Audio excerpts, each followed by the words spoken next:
What's good, YouTube? It's your boy, Blue Blood Sports TV, back at y'all with another one.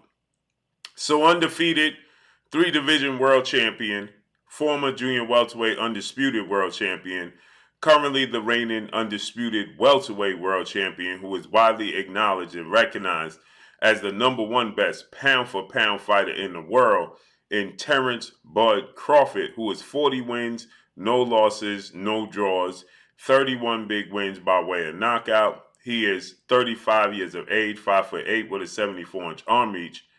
Well, he claps back at well-renowned actor, entertainer, and mixed martial arts specialist and professional Michael Jai White. Michael Jai White recently made statements about Terence Crawford's highly anticipated undefeated, undisputed welterweight showdown that took place July 29th, Las Vegas, Nevada, T-Mobile Arena, where Terence Crawford took on now former unified three-belt WBA, WBC, IBF welterweight world champion, superstar boxer Earl the Truth Spence Jr., who is 28 wins, one loss, no draw, 22 big wins by way of knockout. He is 33 years of age, 5'9.5" with a 72-inch arm reach.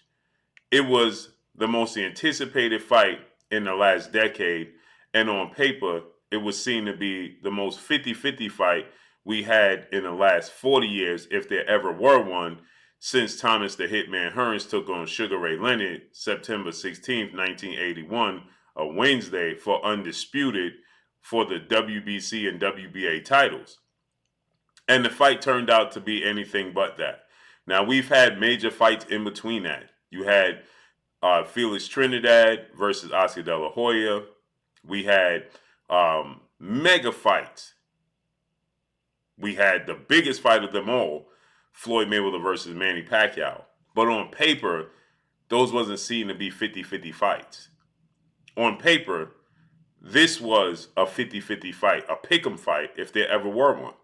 And Terence Crawford proved that wasn't the case, as he dominated this fight. Now, Errol Spence, again, as I always say, I thought he won the first round and the first half of the third round. But in the second round, he was dropped and lost the second round. And in the second half of the third round, Terence Crawford started to take over and dominate. Then he dropped him twice in the seventh round and then stopped him in the ninth round. And so with that said, Michael Jai White, who is a huge supporter and fan of Errol Spence, Michael Jai White stated that he was made privy to information that Errol Spence was damaged goods in sparring way before the fight took place by sparring partners of Errol Spence and friends of his that he is well acquainted with that know Errol Spence.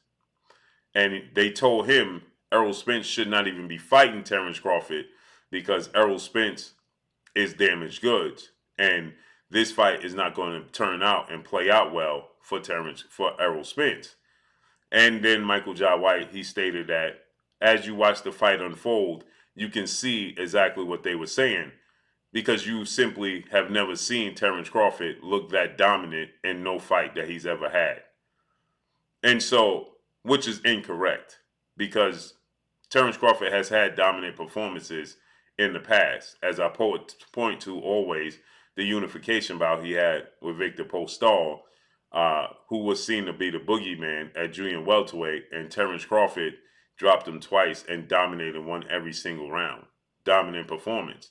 You don't always have to get a knockdown and knockout to have a dominant performance. Hence, Floyd Mayweather versus Canelo Alvarez, as Floyd Mayweather had a dominant performance over Canelo Alvarez. He didn't hurt him badly, and he never knocked him down, and obviously didn't knock him out. But that was seen to be a dominant performance on the part of Floyd Mayweather. So, with that said, Terence Crawford and Errol Spence are going to have an instant rematch. And this is why Michael Jai White was asked about this in the first place, is because they're going to have a rematch, and it looks like it's going to take place in December, possibly December 30th. And Michael Jai White expressed his feelings and thoughts on it. To which Terence Crawford now has responded, I'm going to take you to Wonderland once again, right? And end quote. meaning that Terence Crawford is already back in training and preparing for this rematch. But he's letting the world know, I'm just going to duplicate what y'all already saw. The problem is, if you're viewing Errol Spence as damaged goods already, it doesn't matter what Terence Crawford does in a rematch because he simply will not get his credit anyway. Because if you're damaged goods before the first fight and then you batter him the way you did, then he's even more of a damaged goods. He's a lemon at that point in time. And if you know what a lemon is, in the state of New York, you have a lemon law where somebody sells you a car and the car breaks down in a short period of time. In a 2 weeks to, I believe, 5 month span, the car break down. There's a lemon law where you could get a return on your investment. And so if that's the case, we're dealing with the lemon law with this fight with Errol Spence and Terence Crawford because he simply will not get any credit for beating Errol Spence in a rematch. It won't be until Terence Crawford, who stated that he plans on moving up.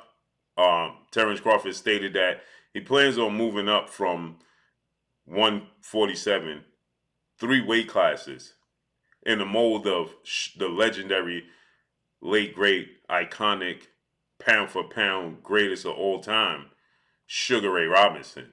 He plans on moving up 3 weight classes, going up to super middleweight, and challenging this weekend's winner between 4-division world champion Mexican superstar boxer, who is currently the undisputed super middleweight world champion and widely considered by many to be the face of the sport of boxing. And that's Saul Canelo Alvarez, who is 59 wins, 2 losses, 2 draws, 39 big wins by way of knockout, 33 as an age, 5'8" with a 70-inch arm reach, or who Canelo Alvarez is taking on this Saturday, September 30th, Las Vegas, Nevada, T-Mobile Arena, when he takes on 3-time junior middleweight world champion, who is the undisputed junior middleweight world champion, superstar boxer, Jamel Ironman Charlo, who is 35 wins, 1 loss, 1 draw, 19 wins by way of knockout. He is 33 as an age, 5'11" and a half with a 73.5-inch arm reach. They're going to fight. Jamel Charlo's moving up from 154 to 168, 2 weight classes to dare to be great. And Terence Crawford has become the first male to become undisputed in 2 separate weight classes. Now he has his sights set on becoming undisputed in 3 separate weight classes. So it's going to take for Terence Crawford to fight the winner of that fight and to prove his dominance. And if he proves his dominance against either one of those gentlemen, then the credit will be given to him for what he did July 29th against Errol Spence, because, well, then they would see it's just the dominant skill set and talent of Terence Bud Crawford that is going to reign supreme, not the excuses, not the view and perspective and the way Errol Spence is perceived right now to be damaged goods. So he's not getting his credit.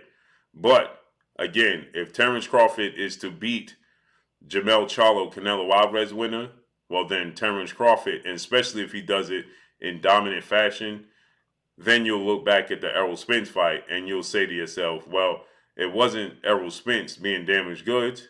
It was just the skill set and talent of Terence Bud Crawford. Like many people who view Floyd Mayweather when he beat Oscar De La Hoya, when he beat Shane Mosley, when he beat Miguel Cotto, people said, well, they was old, they wasn't the same guys. But then when you look back at his fight with Diego Corrales, the late great Diego Corrales, and how he dominated him, and then you fast forward to the way he dominated Canelo Alvarez, winning every single round, and the way he dominated Manny Pacquiao and Juan Manuel Marquez, who are legends and Hall of Famers, well, then you realize it had nothing to do with their age, and it had everything to do with Floyd Mayweather's talent and skill set. And so when Terence Crawford finally meets the winner, Canelo Alvarez, Jamel Charlo, and possibly becomes a 3-division undisputed champion, well, then you'll realize it wasn't the level of competition. It wasn't Errol Spence being damaged goods. It was solely the talent, skill set, and greatness of one Terence Bud Crawford. So that's what it's going to take. So Terence Crawford tells Michael Jai White And the rest of the world, welcome to Wonderland. Just follow what I'm about to do.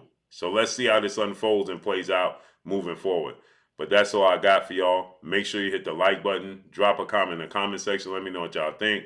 Y'all already know what it is. It's your boy Blue, Blue Blood Sports TV. Hate, like, comment, and subscribe. You haven't subscribed, hit the subscribe button. Hit the like button. Hit the bell icon to get all the new notifications. Follow me on Instagram at Blue Blood Sports TV, all one word. Y'all already know what it is. It's your boy Blue. I'm gone. Peace.